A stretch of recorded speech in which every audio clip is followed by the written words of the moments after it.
Welcome to Evolvepreneur Podcast Channel. My very special guest today is David Wood. He's a former consulting actuary to Fortune 100 companies, including Sony Music, Chanel, Exxon. David has left his cushy Park Avenue 20-year job and built the world's largest coaching business. He became #1 on Google for life coaching, serving an audience of 150,000 coaches and coaching thousands of hours in 12 countries around the globe. Alongside his client successes, David is no stranger to overcoming challenges himself, having survived full collapse of his paraglider and fractured spine, witnessing the death of his sister at age 7, and severe anxiety and depression, and a national Gong Show. He's an author of Get Paid for Who You Are, with a foreword by Jack Canfield. He is nominated to the Transformational Leadership Council, along with such leaders as Don Miguel Ruiz, John Gray, and Marianne Williamson. David coaches rockstar entrepreneurs to double their revenue faster, overcome shiny object syndrome, and be more extraordinary entrepreneur and human. Welcome, David, to the show. So you said you've been in the States for like 20 years, and you're from Australia, right? So were you born in Sydney? I was born in Cessnock. Cessnock, right. Which is just 2 hours from Sydney, near Newcastle. Okay. And I always wanted to, I traveled, as you have to do. It's a law in Australia that you have to travel for a year. Yeah. So I backpacked for a year, and I came home and I realized I can't afford to keep doing that. I just couldn't keep funding it. So I decided the magic pill would be to work in another country. Yeah. So I asked my company for a transfer, and through a bit of a miracle, it happened. And I went and interviewed over on Park Avenue and got the job. So that's how I got over to the States. And I've just I love going home to Australia, but there are a lot of progressive communities in the States that, in some good ways and some bad ways, are ahead of Australia. So I've just always gravitated back towards the US. And I think the biggest problem in Australia is that they lose so much talent, like in terms of software and actual talent that goes to the US, because Australia's either too small of a market or it's just not set up for it, right? So it's really annoying, because there's a company we deal with our development stuff called Atlassian, which is like an Australian success story, and they've stayed here rather than going overseas. They've launched on the Australian and the stock exchange over there and stuff like that, but their operations stayed in Australia. And I admire the fact that some companies stick it out, but it's tough because they just don't have those opportunities that you have in bigger countries like US. I lived in Bali for 3 years and really loved it, but I really felt out of what was going on. Now that I'm here in the US, there's something about being here physically, and I can't go to live events right now. So I guess now it matters less but just being in the same time zone and being around other people, it feels like things are really happening here. So for now, this is the place to really build my business. And then eventually, who knows, I might end up in South America or back in Bali or back in Australia. I think eventually it becomes a point where you start controlling more things ultimately, so you can choose where you work from. And I think the whole COVID thing changed the demographics of how people work as well. So I think ultimately, we'll probably be able to move to less, because previously when you try to do business, and even recent times, I've been in the States plenty of times, and the thing is, if you were there, you get stuff done, you'll get the interaction, you'll get that person to buy into what you want to do. But if you're trying to do it long distance on the phone or Zoom, it just doesn't work that way. Like, you just don't get that connection. It's something that even the computers can't do yet. So have you been a sufferer of shiny object syndrome? I'm guessing, because obviously you have to be one, right? Yeah. See, I think this is the problem for intelligent entrepreneurs or any entrepreneur, is that we see the possibilities. We see so many ideas and options and strategies. I was talking once, I'm a big fan of Jack Canfield from Chicken Soup, and he was joking once, we need a hotline called Creatorholics Anonymous, and you call it up and someone talks you out of the idea. Talks you off the cliff, right? Yeah. You better jump well, up. It's a little bit like that with my clients. We see so many possibilities. Yep. There are 5 different markets we want to serve. There are 5 different problems we want to help them with. There are 5 different solutions that we have, and 5 different promises. And that's before we get to traffic sources and then conversion tool. So the end result is we're often feeling scattered and overworked and not actually being super productive. We're doing a lot, but we're not going deep in the areas that matter. And that's where I come in. I got really interested around this because almost every client that showed up had some form of this. And so the first thing that I help them do is let's narrow it down. Let's look at where you want to go. That's the first thing. Let's get really clear on that. A lot of people aren't actually clear on where they're going to be in 12 months, and they're not clear on where they're going to be in 8 weeks. So we start with that. And then what are you going to say no to? I had one client who's doing well, and he came to me one day. He said, I got a great opportunity to buy a company that it only cost $1 million. I think it's a good price. And I said, let me get this straight. Everything's going so well for you. You've nailed everything so perfectly. And with all the spare time you have and how bored you are, you want to take on another company. And there was silence. And he's like, yeah, all right, let's move on to what's next. Because he had not milked all the possibilities. For his current company. He wasn't nailing everything as well as he could. So it's like, look, you could buy that company, or you could become the leader in your market with this company. And then once you've hit that, go and look for other opportunities. I mean, we did that. I learned a very good lesson about partnerships when I was years ago when we merged with another software company, because the major supplier actually merged. So he actually merged with a bigger. So suddenly he was a competitor one week and an actual part of the same ecosystem the next week. And so we decided to merge. It seemed logical, right, to merge. And in that pretty shiny syndrome, we didn't check well enough. We didn't dig deep enough into his financials. He didn't ask enough questions. Probably did it a little bit too quickly. And before I knew it, it cost me like $1 million.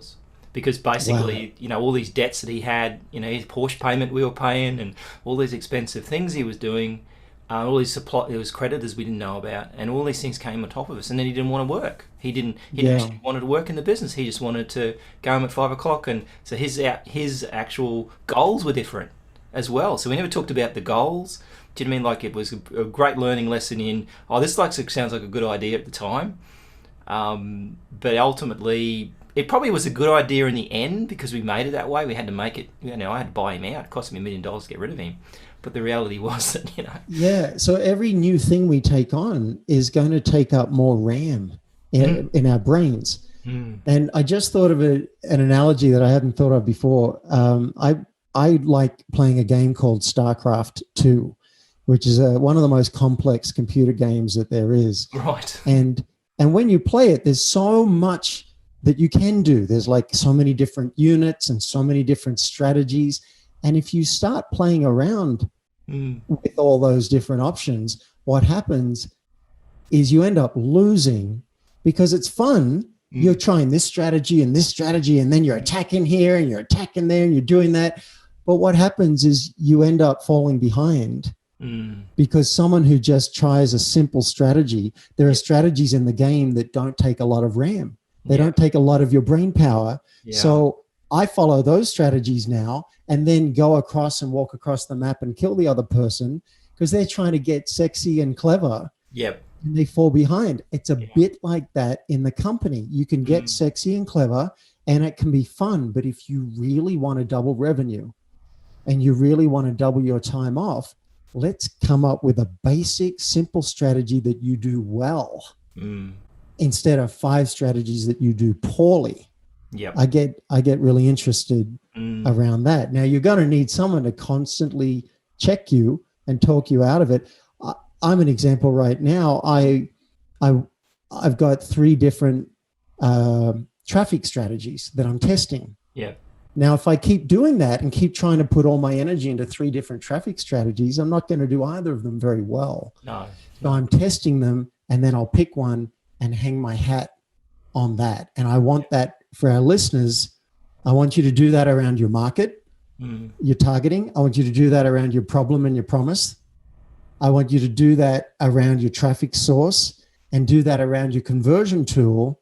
And this is from Clay Collins. He taught the 5 1s. And then do that for a year, 1 year, to get really good at that. And then look, once you've hit $1 million in revenue, yeah, sure, maybe you throw it out the window. That's fine. But to get to that first $1 million, I think Clay's really onto something.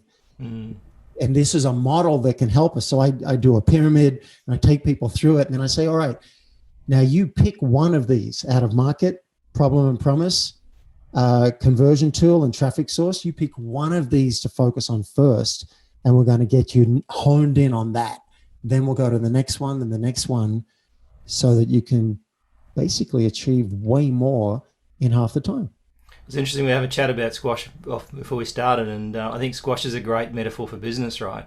If you get on that squash game and you try to do lots of different things in that game, you will come undone, right? Because unless the player's completely bamboozled by your randomness, if you don't, and squash is almost like there's only about 2 or 3 main things you should focus on when you're playing squash. The rest don't matter, and that's consistency, right? Consistency and focus.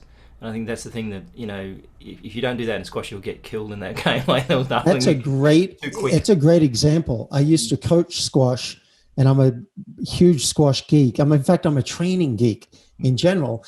And, if I was training someone, I would take them to the back of the court on the left-hand side and say, from this position, you get really good and consistent at putting the ball back here.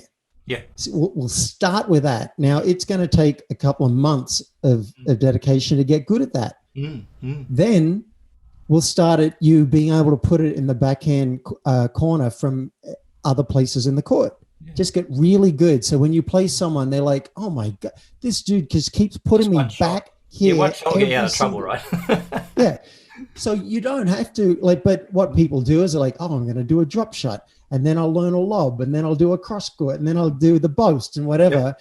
And if you try and do everything, you don't get good at anything. Yeah. And it's interesting when you watch some players who are really good at one particular thing, like even running really fast and getting the ball. Like there's some players you notice that aren't fantastic players. They don't play great shots, but they run like crazy, and they'll get that ball from anywhere. And that's their thing, right? That's how they win. And they don't stop it. They don't stop doing that. And that's one of 30 pieces that you might want to put attention on and master. But you can't do them all at the same time. That's why most people don't get much better at squash or any sport. And I understand it. It's because they just want to play. Yeah. That's fine. But if you want to train, you got to break it down, and you got to get good at each step. And then you gradually increase the pressure. Because what you can do in practice, you're never going to do under pressure. You got to gradually ramp it up. It's unconsciously confident, right? You got to get to a point where you don't even think about it. Same with business. I broke down doubling your revenue into 9 steps, and then put those into 3 different buckets. And so I take people through. You can't do all of them at once. Let's work out which 3 out of the 9 steps really are relevant to you. And then let's work out which one out of the 5 ones is relevant to you. And we'll start there. And how do you eat an elephant? One bite at a time. Exactly. And I think that's the thing about the danger is that it's also as you get older and you get more wiser, you pick things up quicker. And I think some people don't, right? So I'm training my son who's just turned 21 to be in the business. And I say to him, hey, look, there's an indicator. Someone says something or does something, you know that's going to play out a certain way, right? And so what I think also does, we don't listen to our gut. So we end up saying, oh, that sounds good. Like I think Pretty Shiny also has a way of covering stuff up, right? So you suddenly think, oh, that sounds good, and you start making it sound better than it is. But at the same time, you're not following your gut feeling, going, oh, this doesn't sound like a good idea at all. And I even had one the other day where I actually wrote an email and said, I should have followed my gut feeling at the time and not done that. It was just a little thing, but it destroyed a relationship with a supplier that breached the rules that we'd set up. But the reality is that, the gut feeling was not to put him in that position in the first place, and it probably would have never happened. But we did it anyway and ignored the gut. And I think that's the thing. Sometimes you get pretty shiny. The gut isn't telling you that. Your eyes are, right? And so your brain's telling you stuff, but your gut's not telling you that. Like it's screaming, stop.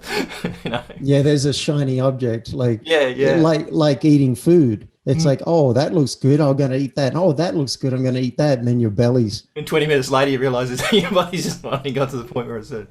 Yeah, exactly. So It is a bit like that. And, you know, like a kid in a candy store, we are like that as entrepreneurs. And it's too easy to get overwhelmed and say, I'm just going to try and do everything. And it doesn't feel very good. There's the adrenaline part of it, which is fine, and the dopamine hit. Yep. So I understand that, and that it's entertaining.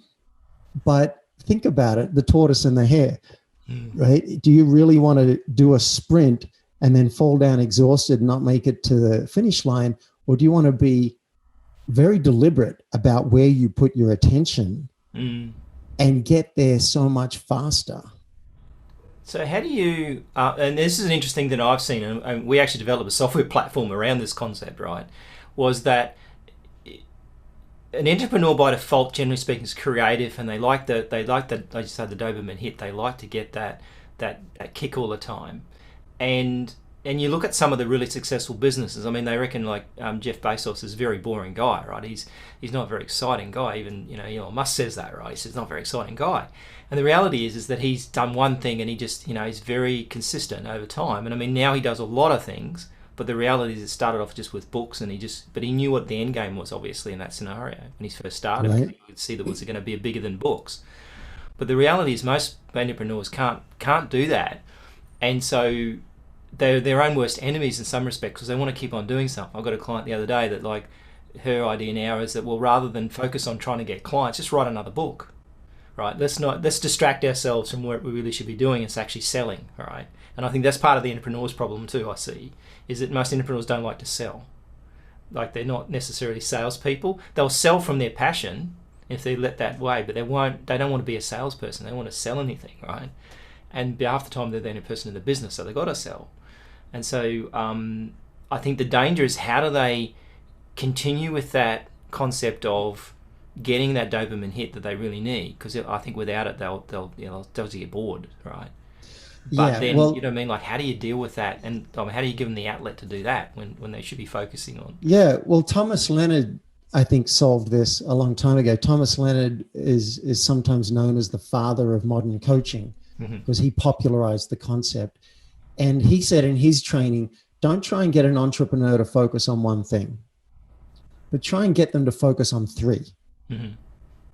And so I guess I'd be an example there with the traffic source. For me to just do one, I'm like, I don't know if that's enough variety. I need to be able to testing more. So I've been testing LinkedIn traffic and then testing Facebook traffic,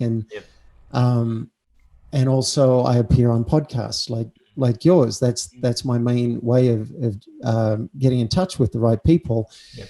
But an agreement I made with myself was that for the next year, I will not put a bunch of attention into alliances and influencer marketing. Time burner, right? Well, that's not why. Because I'd be really good at it. I know a lot of people. I'm good at networking. I'm well connected. A friend of mine just sent an email 4 months ago. I had 63 people book a session with me from that one email. But the reason is it's going to scatter me too much. I'm not going to be able to do well at it. So dialing it into three things, and then I'm dropping LinkedIn because that was a lot of work and I didn't enjoy it. So that's out. I'm going to keep going with the Facebook ads and keep doing podcast interviews because I love speaking and I love talking about life and business. So with my clients, I don't insist that they just focus on one thing because they're entrepreneurs, but I have them narrow it down. And I think that, again, the 5 1s is a really great model for you to take a look at how scattered are you in the different areas of business. And hey, maybe if you got 3 of them dialed in and you've just got one market, one problem and promise, and one traffic source, then maybe you can play with different conversion tools, right? Yeah. But if you're scattered in all of those areas, then you see there's a lot of work to be done. Actually, less work to be done. Yeah, exactly. I always say to my clients, you want to be something to someone rather than nothing to no one. And I think the trouble is when you scatter yourself out, that's what you end up doing. You just end up so scattered, no one can really, you don't really create any bandwidth that people really notice. There's not enough of it. So at the end of the day, you're not going to get noticed. I think with podcasting, it's interesting though, and you probably experience this too, is that it's the only platform that I know that where you will sign up for an intimate conversation, listen to an intimate conversation for a period of time, let's say up to an hour. There's no other platform that I know of that you will do that. You know, LinkedIn, Facebook, you know, YouTube, they're all within seconds you've lost people. They don't hang for very long. But podcasting, they'll sign up for that 1 hour and listen to that because they want to, as opposed to, it's almost like the education entertainment, if you like, but it's almost like watching a TV show, as opposed to going, oh, here's an ad on TV that just went past me. I'm just going to ignore that. Yeah. That's so true. I know some people use podcasts for company. It's nice to have a voice, you know.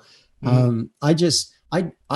don't normally listen to podcasts myself, but I was just listening to an episode from your show before I came on this interview, and I was disappointed I had to stop. I was listening to your masterminds.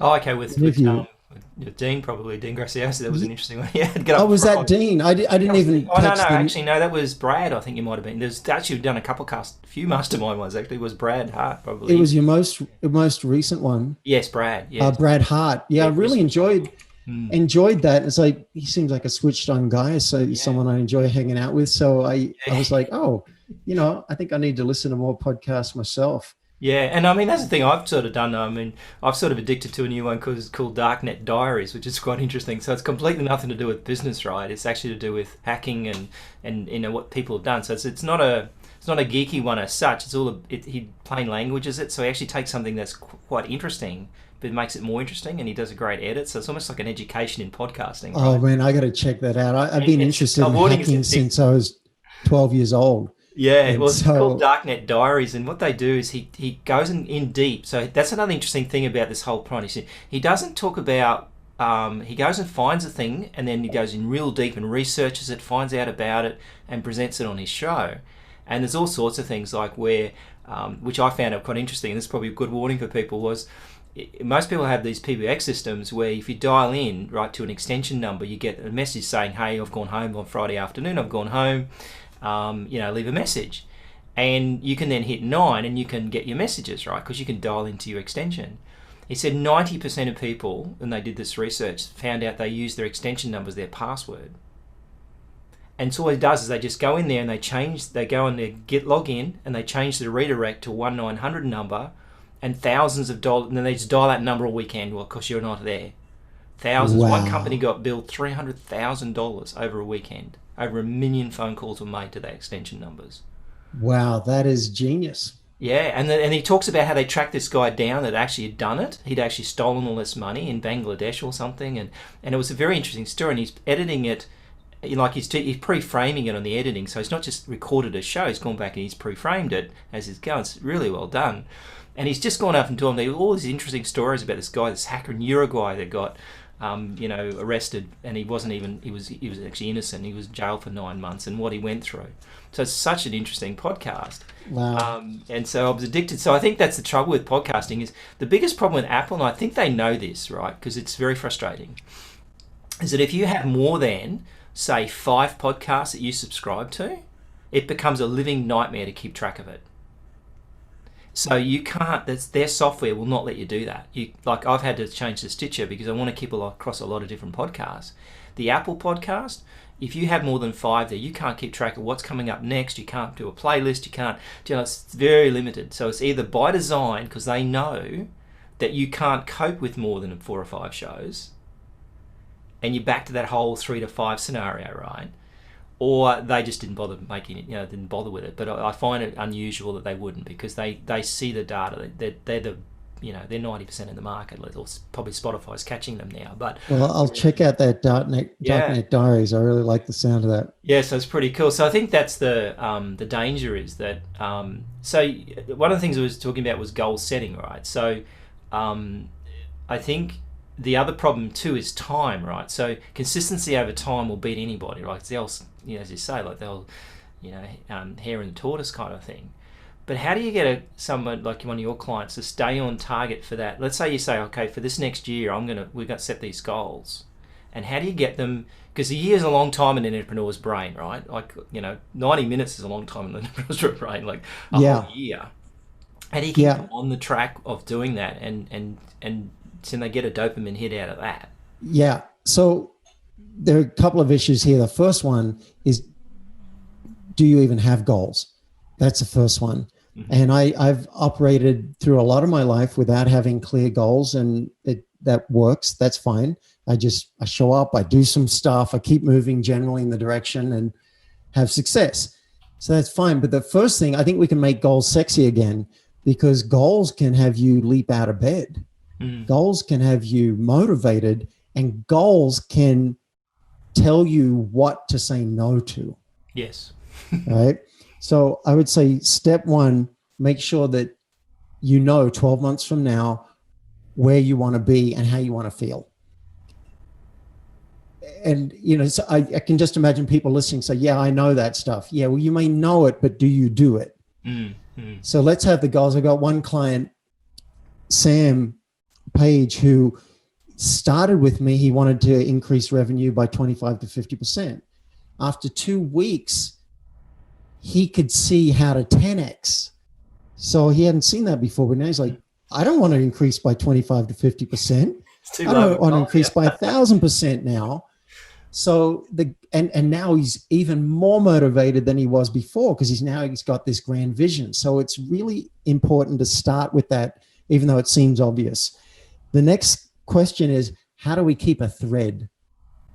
How do we keep a connection between what I do today and that 12-month goal? Because it's pie in the sky. Mm. When he started, he was like, all right, I want 10 million a year in revenue. I'd need 10 different products that are doing $1 million each. Okay, I can do that. Within 3 years from now, I can do that. But how do I make it real? Well, to make it real, he had to come back and say, well, what do I have to have in place 12 months from now? So he worked that out, and he's like, is that doable?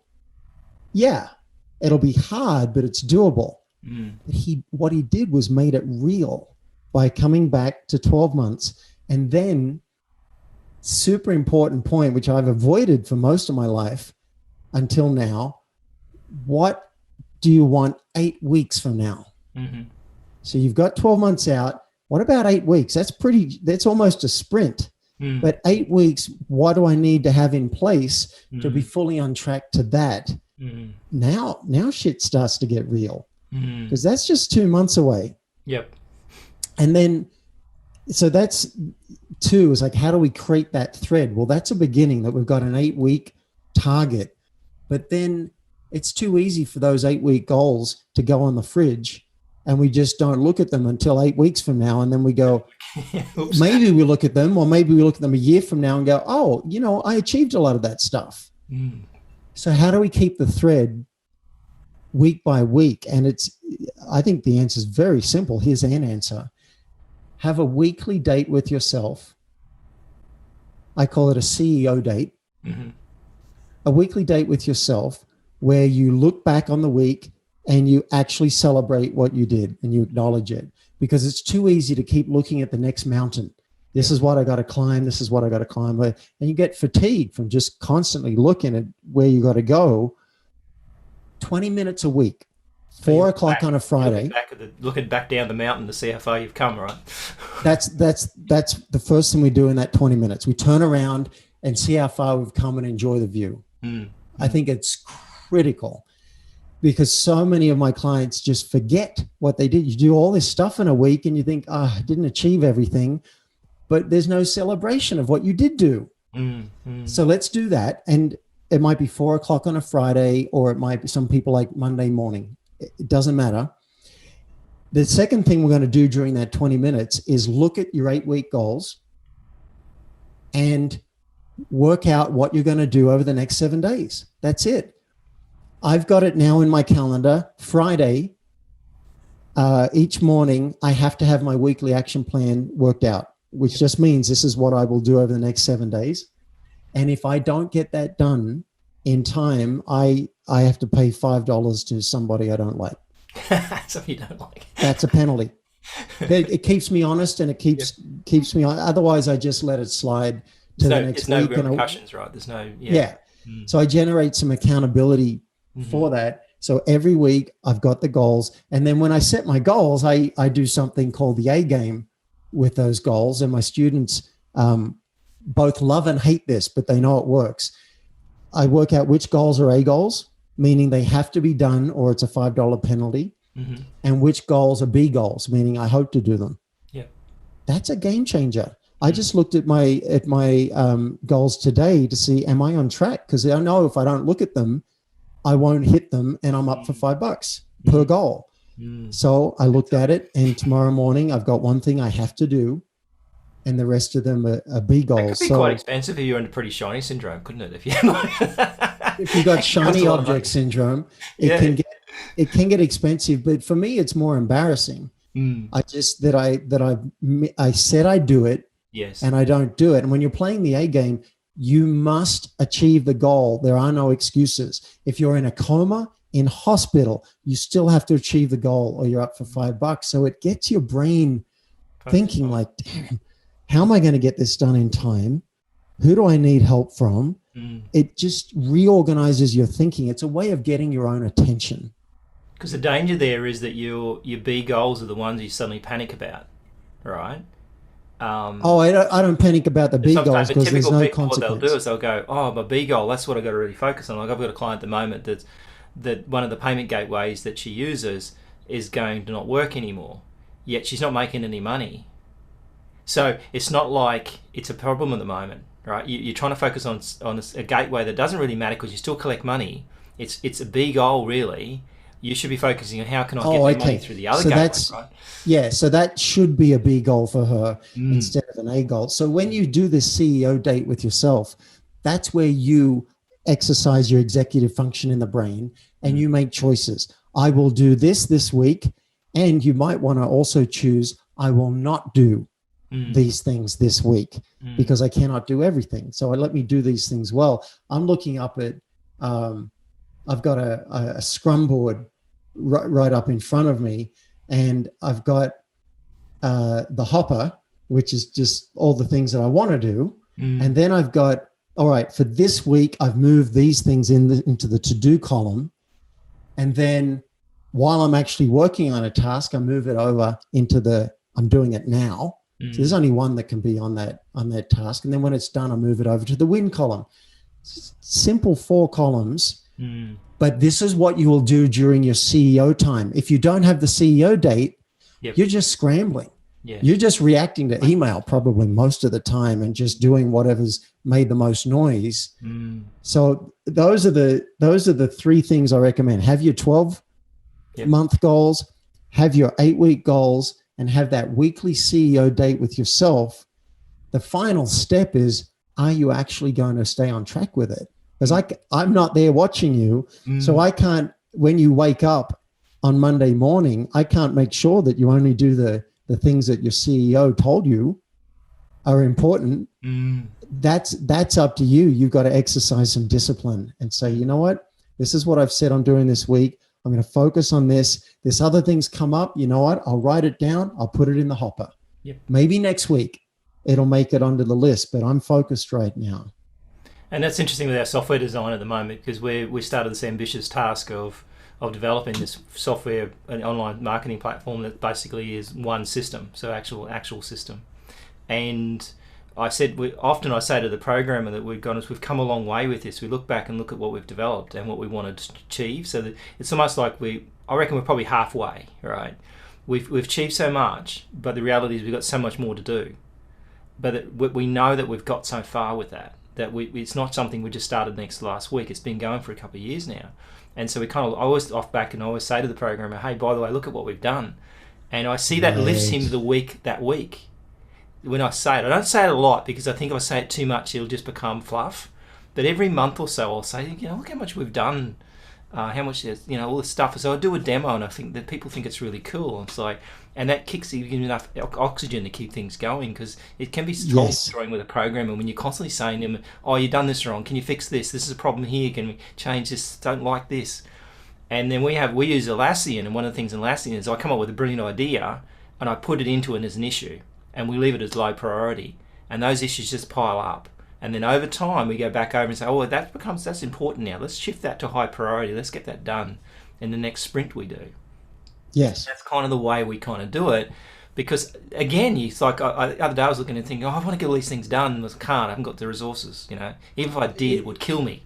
That's the thing. That's where we need the executive function of the brain. And that's what this CEO date does, that's where you you almost parent yourself. Right. And you say, you know what, I'd like to try and do that, but realistically, it's not going to happen. And if it did happen, it wouldn't be good for me. So I'm not going to do it. And I love that you ask him that question. Look how far we've come. When I do 2 live Q&A calls with my rising star entrepreneur students in the Samurai program. And I start almost every call with, I want to hear wins. We're not going to start with what's wrong. No. Let's start with wins. And if you can't find any, look deeper, because you didn't sit around doing nothing for 7 days. You find out what what you did, and I make them confront how much they've done and how far they've come. Then we roll up our sleeves and say, all right, now bring your problems and challenges and we'll climb higher. That's interesting because my son plays squash 3 times a week with me. I play 5 and he plays 3. And last time, he's been winning a bit lately, but he still needs to improve, obviously. Everyone needs to improve. There's always someone better at squash than you, right? And so I said last night, I said, you did really well, you played all those shots, but if you played more of those shots, you would have won easier, or you improve. And it's like, those shots work for you. You should do more of them. And it's like, if you can just because if I said to him, look, hey, great, you won, but this is the problems, that things you did wrong, then your brain's going, I'm not listening to this. Like, I won, what the hell, right? And so it's almost like we've got to prime the brain up a little bit and sort of soften it. I think I did an interview with a client that did a book called Communication Harmony, and she calls it a communication sandwich.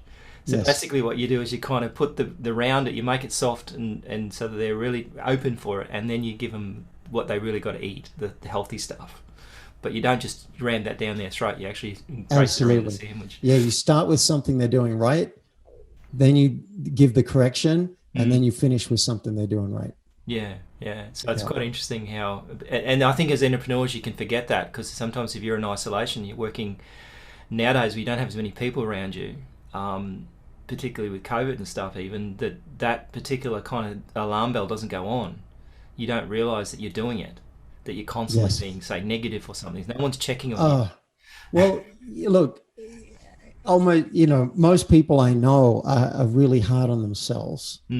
They're harder on themselves than anybody else is. And I think that applies to business and it applies to other things. It's just so easy. And then someone else, like I'm in a men's group, and one of the guys in the men's group said, well, my wins aren't nearly as big as your wins, but I'm really feeling so sweetly in love with my partner. And then he mentioned 2 other things, and I'm like, hang on a second. You're saying your wins aren't as big as my wins? How much value do you place on feeling sweetly in love with your partner? Are you kidding me? And he realized what he'd been doing. He was just self-deprecating and diminishing the value of what he'd done. So it helps to have someone who can say, hey, don't do that. Interesting. I've got a book that I'm doing for a client at the moment, and we nailed the cover. We nailed the title in the end, I reckon. It's called, I think it's In Love, In Shape, Inspired. All right. And to me, I like that. I like it, and it fits him so well. We had quite a few times we had to go back with titles, but the reality is those 3 things is really all you need, right? So you find these people in this constant search for wealth, but wealth doesn't necessarily buy you happiness. I'd rather be wealthy and depressed than broke and depressed, for sure. But the reality is that those really wealthy people, that's what they're trying to achieve, right? They're trying to achieve the same thing. They want to be fit. They want to live longer. They want to feel good, right? And they want to feel good, feel happy. That's what we want. And that doesn't cost anything, right? That's in your head. That's nowhere else. That's right. That's so true. That's so true. No tax on that. Oh, what you said is profound. I'm a big fan of Byron Katie. I've gone and spent a month with her and done it. And she says, because I used to think that happiness would come from external stuff. Like if I had a great wife and I had a boat and I had all these things that I'd be happy. But then I couldn't understand why, the guy in the wheelchair who was a motivational speaker seemed to be happy, and, he had burns all over his body and he's in a wheelchair. Yeah. And the guy with the money was miserable. I'm like, what's that about? And then Katie says, the worst thing that can happen to you is a thought. And I fully believe that all our happiness is available right in here. And the external stuff, hey, it helps to not have to worry about putting food on the table. It helps to have a really nice place. Like I'm a bit of a princess when it comes to noise and sleep. So I need a quiet environment.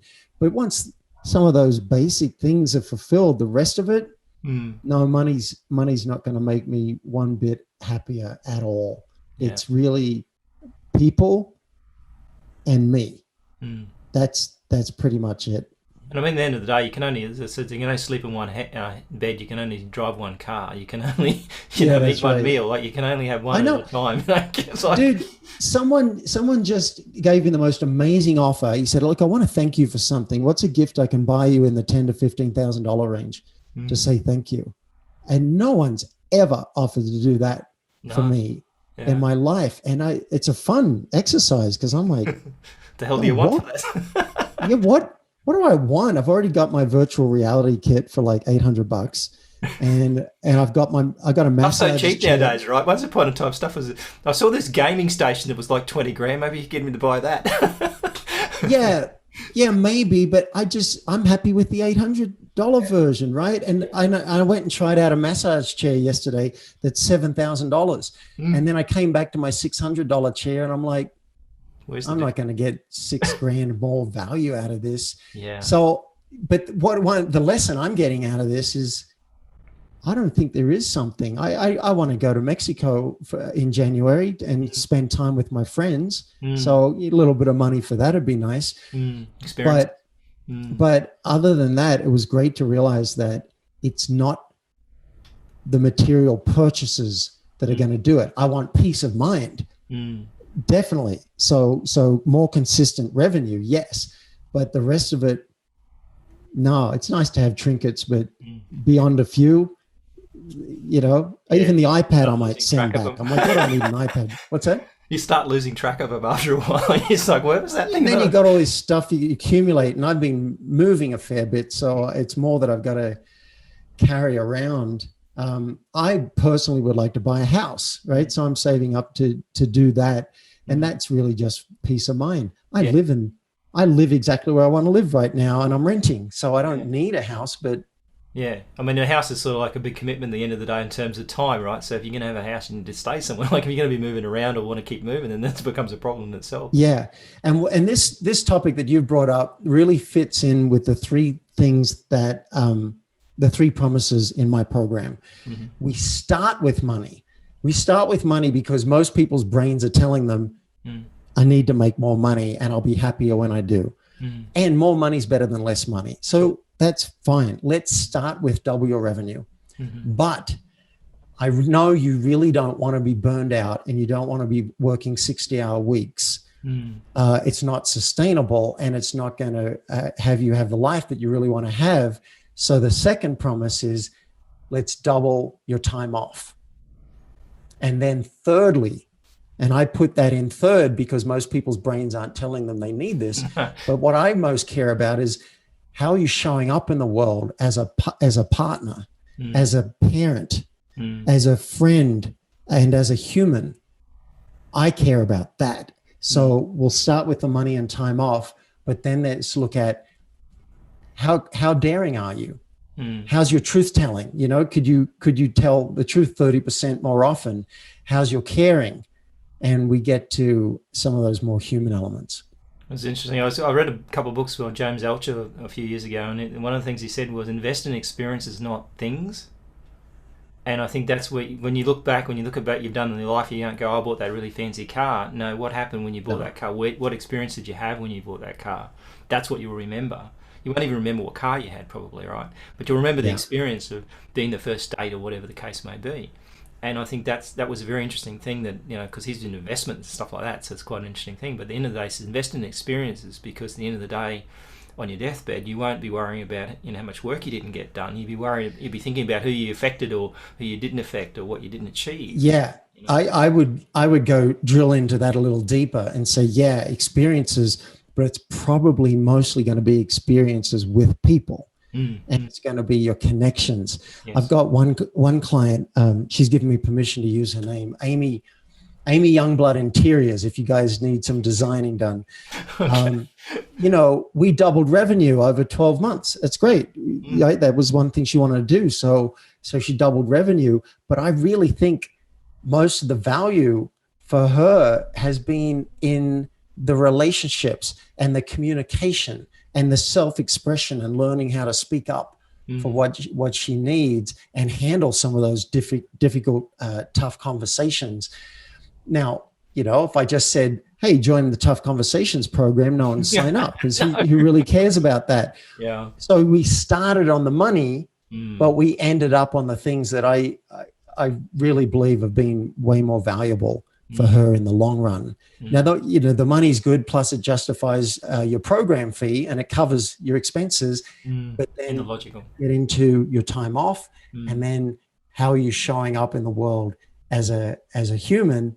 Because on your deathbed, you're going to look back and it's going to be your relationships that you've most cared about. It's going to be the kindness that you did for people that you value the most, and the things that were done for you that touched your heart. Yeah, not how many cars you got sitting out front. You know, yeah, it's funny though, but most people will just, you know, buy something on logic and justify it with emotion, right? So later on they'll go, I bought that because of this logical reason, but the reality was an emotional reason for buying it. You know what I mean? Yeah. Like there's some, and it may not be very deep emotional sometimes, but sometimes it is. But I think at the end of the day, it's like, you know, logic's great, but the reality is people don't, you know, logic is only just to justify it later. In some respects, we want to feel good. And so when you are I'll just say this, and I do need to go in a couple of minutes, but I don't want to honor your time. You know, when you're setting your goals, and now's a good time to do it with the new year coming, start with how you want to feel. Don't start with what you want to have accomplished or done. Start with how you want to feel, and then ask yourself, what do I need to have in my life to feel like that? And then you work backwards from there.